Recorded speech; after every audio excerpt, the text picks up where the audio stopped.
Então, o mundo digital tem muitas coisas para serem lidas sobre ele, eu nem me atrevo aqui, né, a indicar esse ou aquele livro, mas tem um autor, um filósofo muito interessante que vem ganhando mais leitores nos últimos tempos, que é Byung-Chul Han, o sul-coreano, fez sua formação na Alemanha, né? Vocês certamente já ouviram falar dele. Né?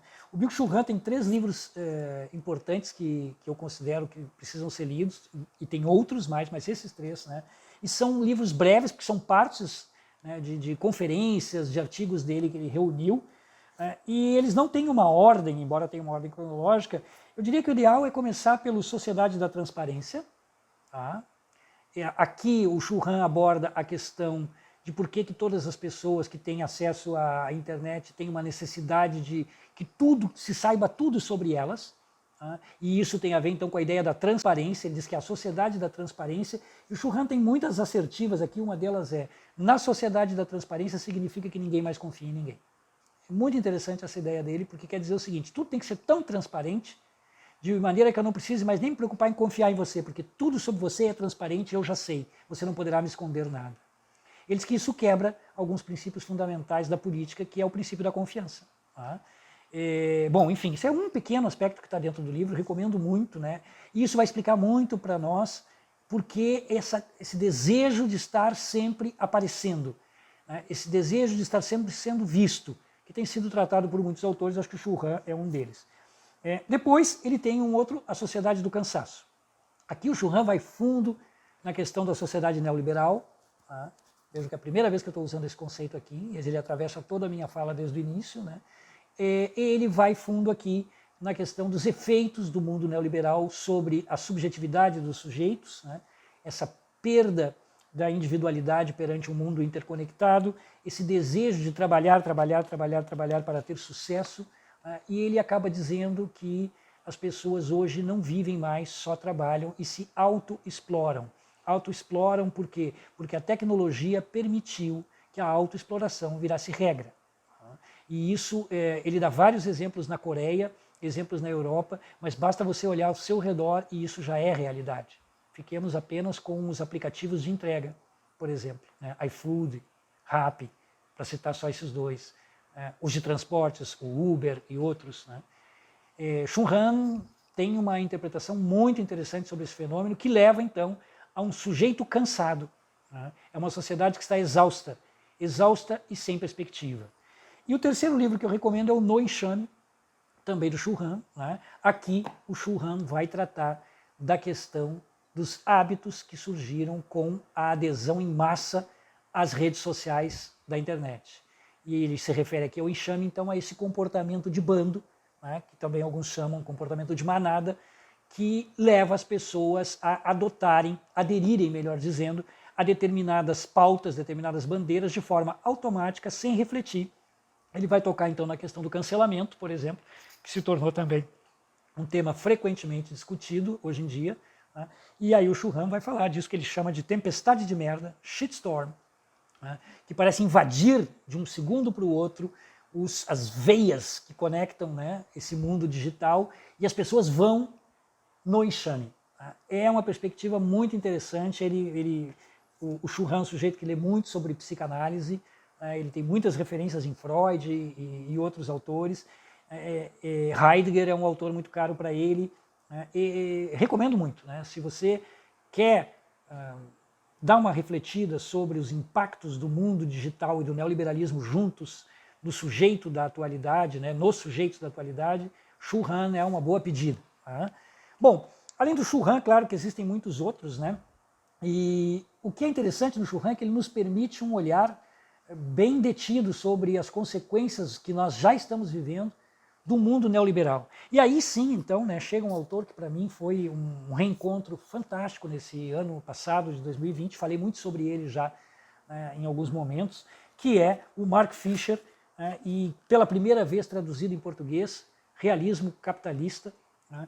Mark Fisher é um desses autores, filósofo inglês dos anos 90, que viveu o movimento cyberpunk, foi um sujeito central, começou como blogueiro, um dos primeiros blogueiros, né, cyberpunks, e ele produziu bastante os seus textos em blogs, que acabaram depois, alguns deles virando livros. E aqui o que nós temos é uma reunião de um dos principais textos dele, que tem umas 80, 90 páginas, seguido de alguns outros escolhidos pelos tradutores e organizadores do livro, e depois um interessantíssimo pós-fácil que dá conta de interpretar as ideias do Mark Fisher que estão dentro do livro, né? O pós-fácil se chama Contra o Cancelamento do Futuro, a atualidade de Mark Fisher na crise do neoliberalismo, que é escrito pelo Vitor Marx e o Rodrigo Gonçalves, que são, né, organizadores desse livro. Não há como usar palavras menos do que muito bom, extraordinário, uma grande contribuição, caiu como uma luva. Tudo isso serve para a chegada em português do Mark Fisher, porque o Mark Fisher ele tem muitas coisas interessantes. Primeiro que ele usa uma linguagem muito direta, né, que não é cansativa, não é hiperbólica, não é acadêmica. Ele usa exemplos da cultura pop, da música, do cinema o tempo todo, então você consegue se conectar com o que ele está escrevendo. Ele fala muito sobre burocracia no mundo da liberdade ocidental, porque ele faz o contraponto com aquela ideia da burocracia do mundo soviético, e ele vai aqui nos dizer que a gente vive uma coisa que ele brinca, né, que é o stalinismo de mercado. Ele fala muito sobre a depressão. Essa é uma parte interessantíssima do livro, que cruza então lá com Churran, na sua Sociedade do Cansaço, essa ideia dos sujeitos deprimidos, mas ele vai além ainda porque ele diz que a depressão começou a ser tratada como um problema individual, tem a ver com o individualismo do século XXI, né, e isso fez com que escapasse a sua dimensão social e econômica, a depressão como um problema de classe. Né? O Mark Fisher recupera isso muito bem. Bom, Mark Fisher é um cara para ser lido se você quiser entender os dias de hoje, não tenho a menor dúvida em dizer isso. Né? E vou insistir de novo, mais uma vez, né, em dois autores que eu acho que não podem ser ignorados quando a gente quiser falar sobre o presente, que são Pierre Dardot e Christian Laval, e o seu A Nova Razão do Mundo, ensaio sobre a sociedade neoliberal. Essa obra aqui é basilar. Ela foi escrita em 2009, um ano depois da crise de 2008, né, que explodiu nos Estados Unidos e atingiu rapidamente a Europa. Chegou no Brasil só em 2012, né, e acabou estraçalhando o governo da Dilma Rousseff. O Pierre Dardot e o Christian Laval fazem uma espécie de um histórico do neoliberalismo, nas suas fases mais importantes, desde o início, desde as suas origens no início do século XX, passando pela sua, digamos, fase de ouro ali com Ronald Reagan e Margaret Thatcher, e agora, né, essa nova etapa do neoliberalismo, e eles conseguem nos explicar com maestria, né, como funciona essa forma de ver o mundo. E isso é por isso que esse livro tem que ser lido, porque ele consegue nos mostrar que o neoliberalismo não é um conjunto de ideias econômicas. O neoliberalismo é uma racionalidade. Estou plenamente de acordo com esses autores. É uma forma de conceber o mundo. E aí, então, ela concebe também o passado. Porque para poder explicar como eles concebem o mundo, eles têm uma explicação sobre o passado. O passado da humanidade tem uma lógica, a lógica da competição. Eles bebem em neodarwinistas, enfim, há uma série de questões que, evidente que não tenho tempo aqui para abordar, né? Mas que é isso, né? As pessoas que pactuam com a ideologia neoliberal acreditam que o ser humano é competitivo por natureza, logo você ser um derrotado é do jogo da vida, né? O mérito é parte, então, que explicaria o sucesso das pessoas. É um conjunto de ideias que explica o passado e explica o futuro, claro. Tá? O futuro será um futuro desigual porque é da natureza humana organizar-se de maneira desigual. Só que essa desigualdade acaba fazendo com que aqueles que acumulam mais ajudem os que não têm a poder sobreviver. É uma lógica, né, bastante clara, fácil de entender e difícil de explicar para aqueles que aderem a ela os problemas que ela tem. Tá? Ela é fácil de entender e difícil de desmontar, por mais que pareça contraditório isso que eu estou dizendo. Dada justamente a sua facilidade, ela é difícil de desmontar, porque são afirmações muito taxativas. O ser humano é todo competitivo, ponto. Eu quero discutir isso. O ser humano é competitivo desde quando? O que é ser competitivo? A colaboração não é inerente à humanidade, então. Isso não é um fenômeno ou um sentimento humano. Ser colaborativo, ser empático? Não. Nessa perspectiva, não. E então nós temos digamos, as escalas de chegar até o sujeito mais ultra individualista e dizer, olha, dane-se os outros. A vida é assim mesmo. A vida é uma grande competição. Hoje eu estou no topo e estou vencendo. E aí amanhã, se ele perder, ele vai se considerar um loser.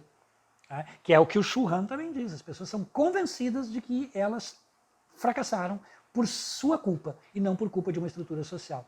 Então aqui todos eles dialogam, né? Mark Fisher, Shu Han, Dardot e Laval, né? Dentro dessa grande perspectiva que é o neoliberalismo. E recomendo um segundo livro, esse só do Laval, do Christian Laval, que é um recorte, então, desse aspecto da visão de mundo neoliberal, especificamente para o mundo da educação. A escola não é uma empresa, o neoliberalismo em ataque ao ensino público. Muito, muito, muito interessante também. Aqui, então, é um recorte, né? Eles têm ali uma obra que fala do liberalismo num aspecto mais amplo, como ele impacta as sociedades, e aqui um recorte, né? O impacto disso no mundo do ensino, da educação, que para mim é muito importante. Eu sou um professor universitário de uma universidade pública, e aqui eu encontrei muito material para entender, para olhar para as instituições onde eu trabalhei e onde eu trabalho e enxergar esses mecanismos neoliberais funcionando. Tá? E muitas vezes a revelia da pessoa que está colocando eles em marcha. Tal a dinâmica da racionalidade neoliberal nos dias de hoje. Tá? Tudo isso para dizer o que para vocês? Que nós temos um pacote de autores e autoras que nos permitem olhar para o passado, nos permitem pensar o futuro, nos permitem ver o presente e nos permitem ir percebendo, né, que o futuro não pode ser cancelado. A grande derrota que nós sentimos hoje, eu estou entre as pessoas que sentem uma grande derrota. Uma derrota de um futuro humanista, de um futuro solidário, colaborativo, né, e, se possível, também cooperativo, no sentido de extinguir a economia de mercado e passar para uma economia cooperativa. Né. Isso é uma utopia, da qual eu compartilho. Tudo isso, para nós, dá uma sensação de não poder alcançar momentaneamente, porque nós estamos dentro de algo muito forte, que é uma marca desse momento, que é o ódio. Tá? Então é um outro aspecto importante que vocês também vão encontrar muitos livros interessantes. Eu diria que para o Brasil tem pelo menos 2 bem interessantes. A Máquina do Ódio, da Patrícia Campos Melo, essa jornalista que sofreu na pele os ataques digitais, então dialoga com Shu Han no seu No Enxame, onde ele fala desse comportamento de manada, do linchamento digital. Aqui nós temos a Patrícia, que sofreu as 2 coisas, a fake news, que é o efeito da pós-verdade, e o linchamento. E um outro livro interessante que saiu pela Boitempo, organizado pela Esther Solano Galego, que é O Ódio como Política, a Reinvenção das Direitas no Brasil.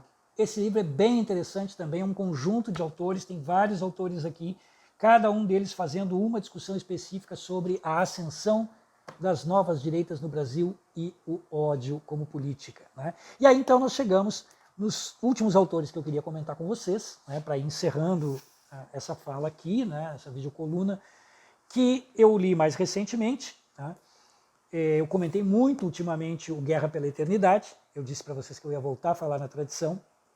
Esse antropólogo Benjamin Teitelbaum é um sujeito muito interessante, ele é um etnomusicólogo que estuda música de extrema direita há bastante tempo como antropólogo. Então ele já tinha uma imersão no mundo da extrema direita europeia, porque ele estudava a manifestação da extrema direita através da música. E aí ele foi penetrando cada vez mais nos circuitos de ideólogos e acabou construindo a sua ideia de que há um retorno ao chamado tradicionalismo e à chamada tradição. Aqui no livro ele explica o que é essa ideia de tradição. É uma concepção cíclica de história. Lembrem que eu falei lá no início sobre uma disputa sobre o passado e visões do passado. Então, os chamados tradicionalistas são aqueles sujeitos que acreditam que a história é uma constante de ciclos de auge e decadência da humanidade, uma humanidade hierárquica, organizada entre sacerdotes que estão no topo, sacerdotes no sentido mais amplo da palavra sacerdote, não padres, pastores, enfim, rabinos, não é isso. Os homens da religião, da espiritualidade. Depois, guerreiros, depois, comerciantes, artesãos, e por último, aquilo que ele chama os escravos, a tradição chama os escravos, ou seja, quem trabalha. Essas 4 categorias se revezariam tendo hegemonia nos ciclos da história. Os ciclos de auge seriam os ciclos em que a espiritualidade regia a sociedade. Depois há um declínio para o período dos guerreiros, depois um declínio para o período dos comerciantes, que são então o mundo mais materialista, longe da espiritualidade, até o mundo dos escravos, e aí então é preciso destruir esse mundo para que a roda gire de novo e voltemos ao auge do mundo regido pela espiritualidade. Segundo o Teitelbaum, homens como Olavo de Carvalho, Alexander Dugin, Steve Bannon e outros são pessoas que, de alguma maneira, formaram suas ideias lendo autores tradicionalistas. Essa é que é a questão.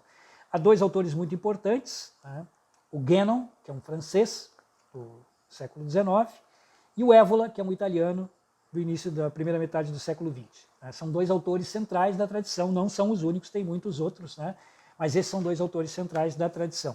Então, o que o Teitelbaum tenta mostrar no livro é que esses sujeitos, com essas ideias um pouco que parecem destrambelhadas, algo os aproxima. Eles fazem uma intervenção na política no momento em que eles se aproximam de determinados sujeitos e encontram neles mecanismos para fazer aquilo que permitisse com que a roda girasse. E uma das coisas que começa a aparecer muito claramente, e o Teitelbaum me ajudou a enxergar isso, é a ideia de destruir instituições. Donald Trump fez isso, e ele foi orientado por Steve Bannon. Jair Bolsonaro está fazendo isso no Brasil, e você sabe muito bem que ele segue orientações ideológicas de Olavo de Carvalho, não todas, mas algumas. O próprio Putin fez isso na Rússia, destruiu instituições para poder permanecer no poder, e ele segue algumas ideias de Alexander Dugin, assim como na Itália tivemos também o caso do Salvini, que tem lá também aquele que é o seu ideólogo, que também vai na mesma linha desses sujeitos, embora não seja um tradicionalista, não é considerado tradicionalista, não é nem sequer citado pelo Teitelbaum. A gente vê claramente essa ideia de destruir as instituições. Se vocês pensarem rapidamente, vocês vão ver que uma das características é nomear para cargos pessoas que não gostam dos órgãos que vão dirigir, ou que têm a intenção de se contrapor a esses órgãos nas coisas básicas. Nós tivemos isso no Ministério da Educação, com Weintraub, temos isso no Ministério das Relações Exteriores, com o Araújo, é um sujeito que faz um jogo todo para destruir a diplomacia brasileira, ou pelo menos os seus pilares, a sua forma histórica de agir no mundo. Nós temos isso no Ministério da Economia, com o Paulo Guedes, destruindo políticas históricas de décadas do Brasil. Então isso é destruir as instituições. O que é muito preocupante é que muitos desses atores não têm a menor ideia do que estão fazendo.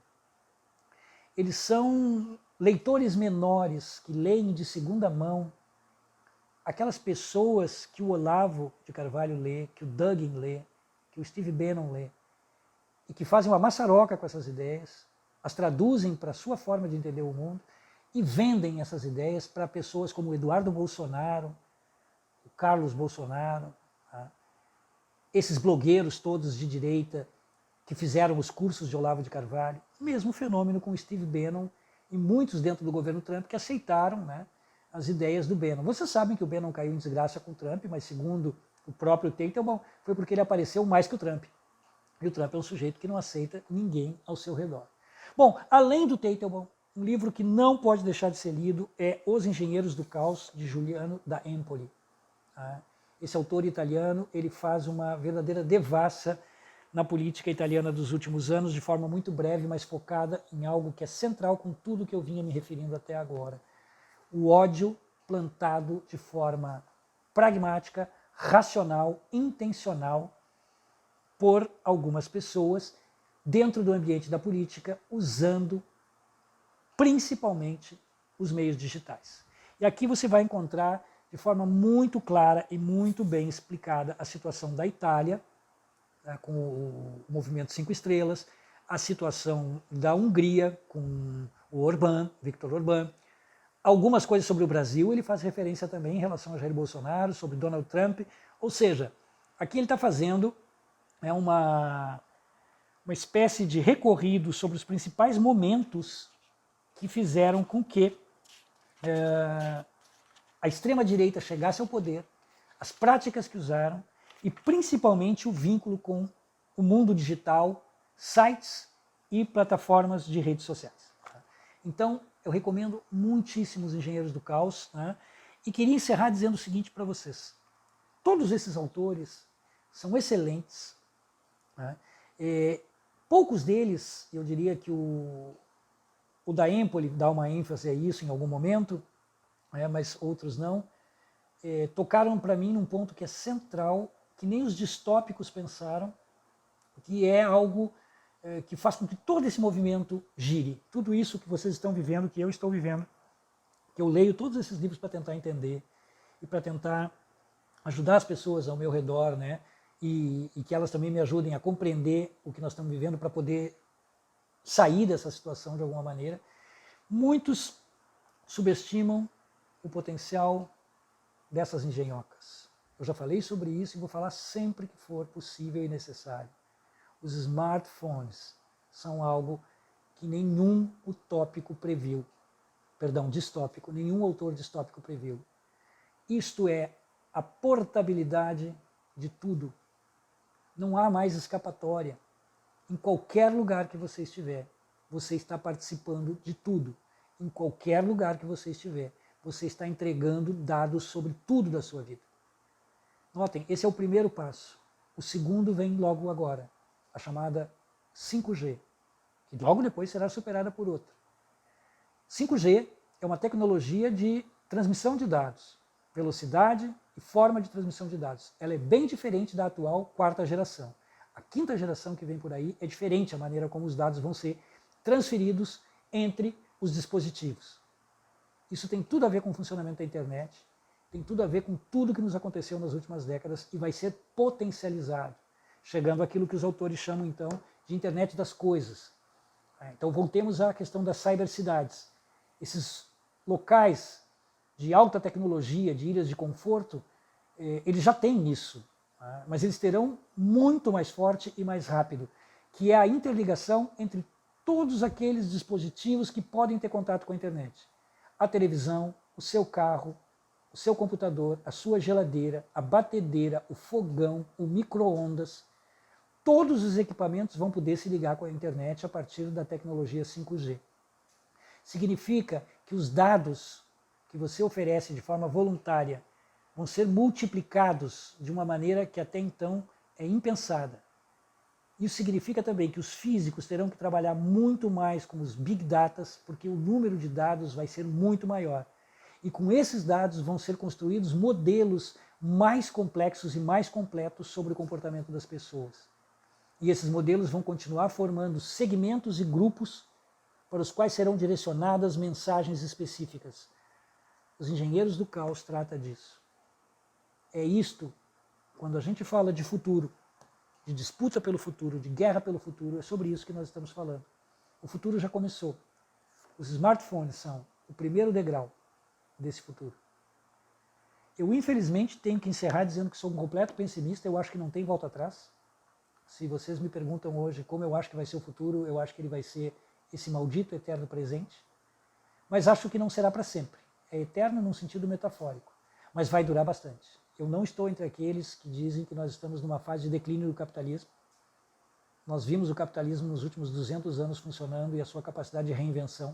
E quando eu digo a capacidade de reinvenção do capitalismo, não estou falando de uma estrutura impessoal, estou falando de pessoas cujas mentes capitalistas, que pensam de forma liberal e neoliberal, estão sempre um passo à frente, imaginando formas de fazer com que o sistema se autorreproduza cada vez mais. Claro que é uma mudança importante em curso, que é a forma de trabalho e de venda da sua força de trabalho, que está se modificando com a adoção dessa tecnologia. Então, por isso que hoje você tem essa ideia do empreendedor de si mesmo, e é algo que se expande pelo mundo, mas isso não significa o fim do capitalismo. Pelo contrário, é a sua reinvenção rumo a um futuro, como pensou Philip K. Dick, quando escreveu Androides sonham com ovelhas elétricas, tão bem transposto para as telas em Blade Runner. Esse futuro, até mesmo fora da Terra, onde o sistema ainda se baseia na produção de riqueza, usando mão de obra humana ou mecânica, onde sempre haverá grupos que se locupletam dessa riqueza produzida. Essas são as distopias, todas elas vão nessa direção E eu vejo isso sendo construído com mais velocidade e força hoje em dia, e não com menos velocidade e força. Há uma saída, eu tenho que ser muito franco, confessar que eu não tenho a menor ideia de qual é a saída.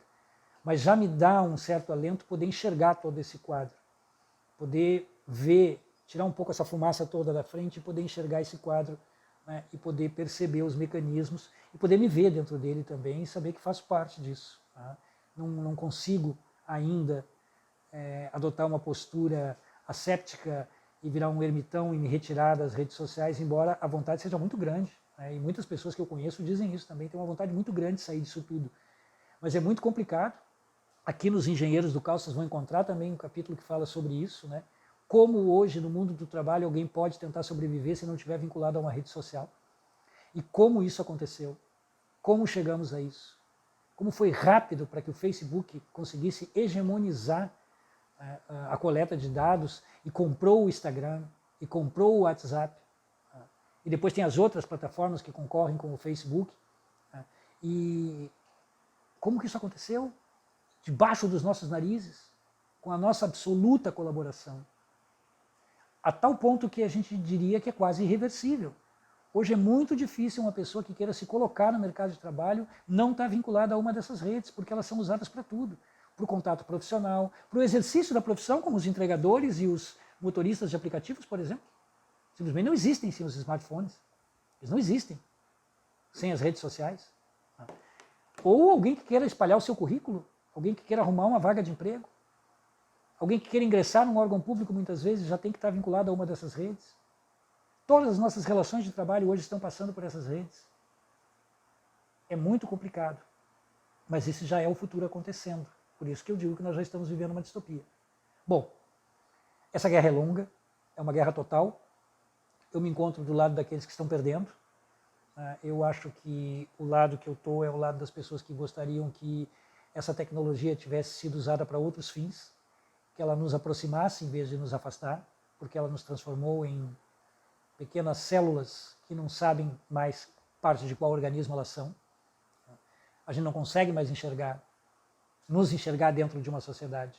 A gente se enxerga como uma unidade que dialoga com outras unidades através de uma ferramenta. E ali a gente vive e acha que tudo é ali. E de fato, boa parte das coisas que acontecem hoje começam e terminam nas malditas redes sociais, nas redes do ódio, porque foi isso que elas se transformaram. E não foram inventadas para isso. Eu não acho que Mark Zuckerberg é o anticristo que criou algo para dominar o mundo. Não, eu acho que ele começou como um jovem que queria empreender e ganhar uma grana e se divertir no famoso Vale do Silício. Só que ele, quando chegou lá, as coisas já estavam acontecendo. Quem estuda um pouco a história do Vale do Silício sabe disso. E ele, junto com a sua equipe e aqueles outros que nunca são citados, né, ou raramente são citados, que ajudaram ele a construir o Facebook, deram uma injeção de gasolina fantástica nesse sistema. Mas não são os únicos. Tá? Quem assistiu o Dilema das Redes, né, esse famoso documentário, tão comentado ano passado, sabe disso. Bom, é isso, gente. Essa é a minha videocoluna de estreia na nova fase do Esquina Democrática. Vida longa ao site Esquina Democrática, jornalismo livre, jornalismo independente, que é isso que a gente tem que tentar fazer, produzir conteúdo, mesmo que seja para poucas pessoas verem, mesmo que seja um longo como esse vídeo. Tá?